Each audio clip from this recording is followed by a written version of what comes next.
అందులో ఎందరు మిగిలారో తెలియదు. మీరొచ్చాక కూడా ఈ దిక్కుమాలిన బతికే బతకమంటారా? అక్కర్లేదు. నా అనేవాళ్లు లేని బ్రతికెలా ఉంటుందో నాకు తెలుసు.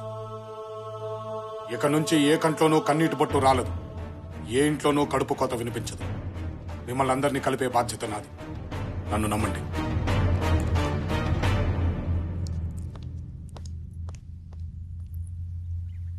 నాన్న, వీడు నా బిడ్డేనా?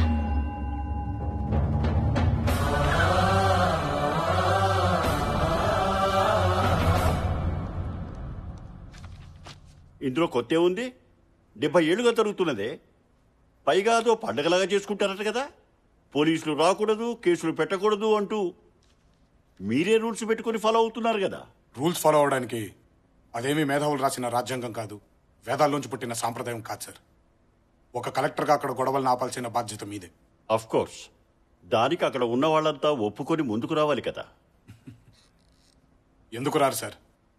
కిలో కందిపప్పు 100 రూపాయలకు అమ్మి పురుగులు పట్టిన బియ్యాన్ని 2 రూపాయలకి ఇస్తూ ఉంటే జనం ముందుకొచ్చి ఓట్లేయడం లేదా సార్?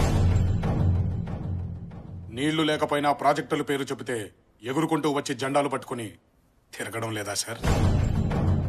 మీ జీవితాలే మారిపోతాయి అని అరచేతిలో ఫ్యాక్టరీలు చూపిస్తే తల్లిలాంటి పొలాల్ని వదులుకోవడం లేదా సార్?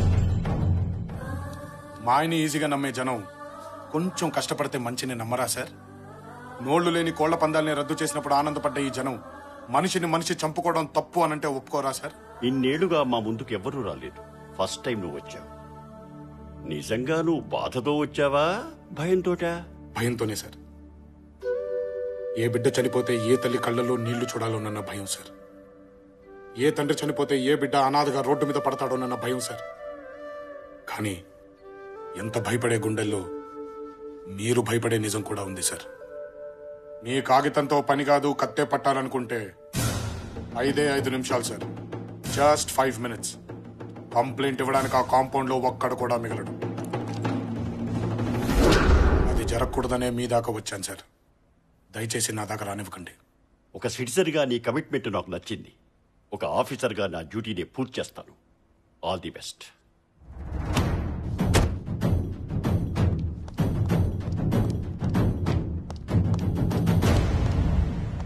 నమస్కారం సార్. ఇలా వచ్చారేంటి సార్? కలెక్టర్ గారితో పని ఉండి వచ్చాను. అంతా బాగున్నారు సార్? అందరు బాగున్నారు.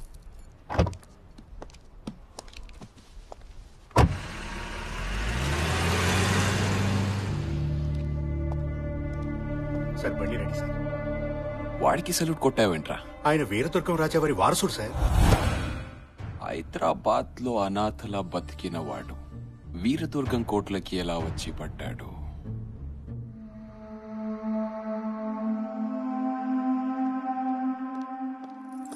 అమ్మా, ఆకలేస్తుంది, అన్నం పెట్టవా?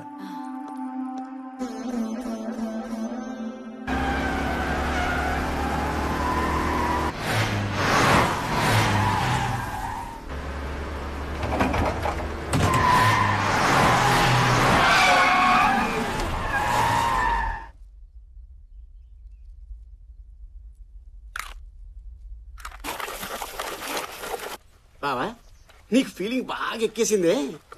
అకౌంట్ మర్చిపోయి అందరికి తెగ పెట్టేస్తానే. బాబు, ఇప్పుడే పితికిన ఆవు పాలు సూపర్ గా ఉంటాయి. కత్తి తిప్పాలి కదా, పోసేయండి పొట్టలో. పోసేయమనరా? ఏళ్ల తరబడి ఇంట్లో దొబ్బి తింటున్నావు, నువ్వు తిప్పొచ్చుగా కత్తి. కత్తి తిప్పడం మాకేమైనా కొత్త అండి? నేను కత్తి తిప్పడం మొదలు పెడితే చుట్టుపక్కల ఊళ్ళోళ్ళకి ఏంటే అచ్చా, ఒకసారి ఇలాగే మంచి మూడ్ లో కత్తి తిప్పుతుంటే పిడి ఊడిపోయింది. పనికిరాని ఎందుకని లోపల పెట్టేశా. ఆ పిడేదో ఎంచుకొని మళ్ళీ తిప్పడం మొదలు పెట్టొచ్చు కదండి. నీ అకౌంట్ లో ₹1,00,000 పడే బాబు, లక్షణంగా తిప్పుకుంటాను. భూషణం గారు, మీరు ఇలా పద్దాక నా అకౌంట్ లో చిల్లేశారనుకోండి, నాలో ఉన్న ఇజాలన్నీ బయటకు వచ్చేస్తాయి. ఏంటా ఇజాలు? చెప్తాగా. ఇప్పుడు మీ దగ్గర డబ్బు ఎంత ఉందండి? నా దగ్గర 5,000 ఉంది. 5,000. నా దగ్గర 25,000 అన్నమాట. మీ 5 నా 25 కలిపితే 30. 15 మీకు, 15 నాకు. రాజు లేదు, పేద లేదు, ఎవ్రీవన్ ఇస్ ఈక్వల్. సమానత్వం అన్నమాట. 5కి 10 లాభం. ఇదేదో చాలా బాగుంది. ఏమంటారు బాబు దీన్ని? సోషలిజం అంటారండి. ఓహో, సోషలిజం చాలా బాగుందయ్యా. నెక్స్ట్ ఇజం ఏంటి? ఇదే విషమయ్యా. రౌడీజం. మర్యాదగా జేబులోంచి డబ్బులు తీబే. నేను తీను, నాకు సోషలిజమే బాగుంది. కత్తేదరా? దీన్ని గోండాయిజం అని కూడా అంటారు. మర్యాదగా అడిగినప్పుడు డబ్బులు ఇవ్వకపోతే పొడిచి లాక్కోవచ్చు అనమాట. పొడుస్తావా? నేను భయపడతాను అనుకున్నావా? నీ సోషల్ వదిలే, నువ్వే ఉంచుకో. ఒరే పొట్టాడా, కొట్టండి. అబ్బా లేదురా పెద్ద అమితాబ్ బచ్చన్వి. లేదు కొట్టండి సార్. చెప్పేది ఇంకోసారి నా దగ్గరికి కత్తి గిత్తి పిడి గిడి అని పద్దాక డబ్బులు అడిగావనుకో టెర్రరిజం చూపిస్తా. టెర్రరిజం అంటే ఏంటి బాబు? ఒంగోబెట్టి వెనకాల బాంబు తోపుతా, తర్వాత ఏం జరుగుద్దో అడు చెబుతాడు. చెప్పరా.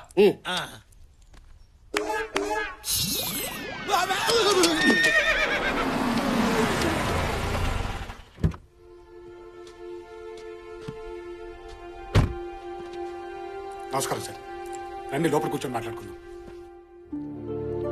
అమ్మా అమ్మా, కలెక్టర్ గారు వచ్చారు. సార్ రండి కూర్చోండి. కాఫీ తీసుకుంటారా, టీ తీసుకుంటారా? దయచేసి కంప్లైంట్ విత్డ్రా చేసుకుంటున్నట్టు సైన్ చేయండి.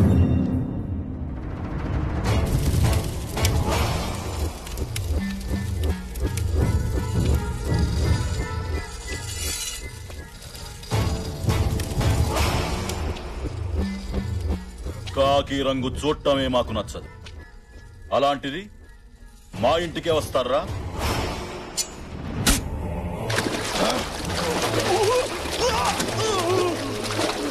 అతను నా అల్లుడు బాబు. ఆ అమ్మాయి కొత్తగా పెళ్లిన నా కూతురమ్మా. మీకు దండం పెడతాను, వదిలిపెట్టండి అయ్యా. ఆమె నా భార్య బాబు.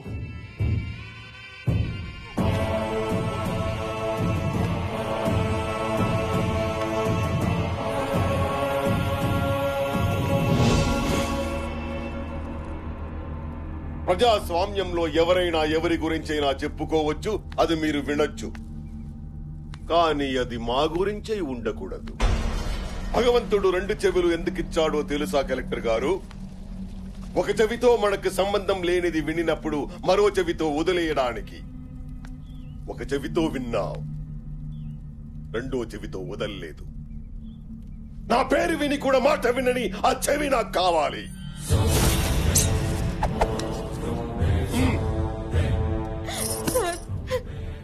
మీ గురించి తెలియక ఇలా జరిగింది. కంప్లైంట్ విత్డ్రా చేసుకుంటారు, దయచేసి వదిలేయండి సార్. సార్ చట్టం చేతిలో ఉన్న మీరు కూడా చట్టానికి భయపడాలని జంతువుకు తెలియదు బాబు. వాడి కాంపౌండ్ లో అడుగుపెట్టిన నా చట్టమే వణికిపోయింది. అతని ఆధిపత్యంలో 3 లక్షల ఓటింగు, 2 ఎంపీలు, 3 మినిస్టర్లు, 10 మంది ఎమ్మెల్యేలు అతని పక్కనే ఉన్నారు. నాకే న్యాయం చేసుకోలేను నేను, నీకే చేస్తాను. ఒక్కసారి నేను చెప్పేది కూడా మీరు... విజయ, సంతకం పెట్టి పంపించు.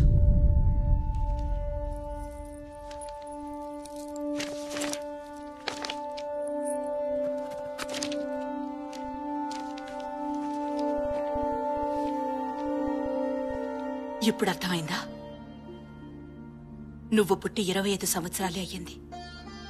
ఈ గడ్డ మీద హింస పుట్టి 70 సంవత్సరాలయ్యింది. కలెక్టర్ కొత్తగా వచ్చాడా? ప్రభుత్వం ఇప్పుడే పుట్టిందా? ఇన్నేళ్ల సుదీర్ఘ పోరాటంలో మీ పెద్దలెవ్వరికి రాని ఆలోచన నీ ఒక్కడికే వచ్చిందా? 10 మందిని చంపటం వల్ల 1,00,000 మందికి మంచి జరిగితే అది న్యాయమా, నేరమా? నగరంలో పెరిగిన నీకున్నంత పరిజ్ఞానం 4 గోడలు దాటని నాకు లేకపోవచ్చు. కానీ సమాజ ధర్మం ఏంటో నాకు తెలుసు. జనాల్ని చంపే మృగాన్ని వేటాడటమే రాజధర్మం. జనం సమస్యల్ని తీర్చటానికి చావుకి ఎదురెళ్లేవాడే నాయకుడు.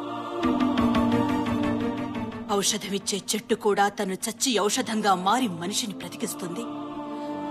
ఈ వంశంలో పుట్టిన నువ్వు అంతే. జనం కోసం చంపు లేదా చావు.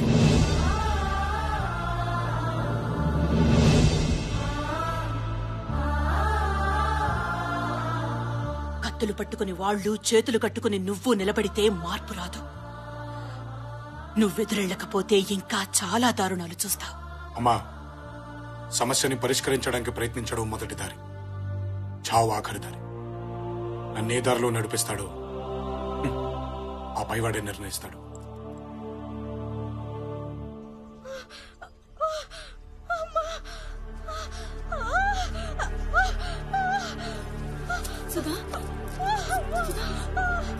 బాబాయ్, ఏంటమ్మా నీ కూతురికి నొప్పులు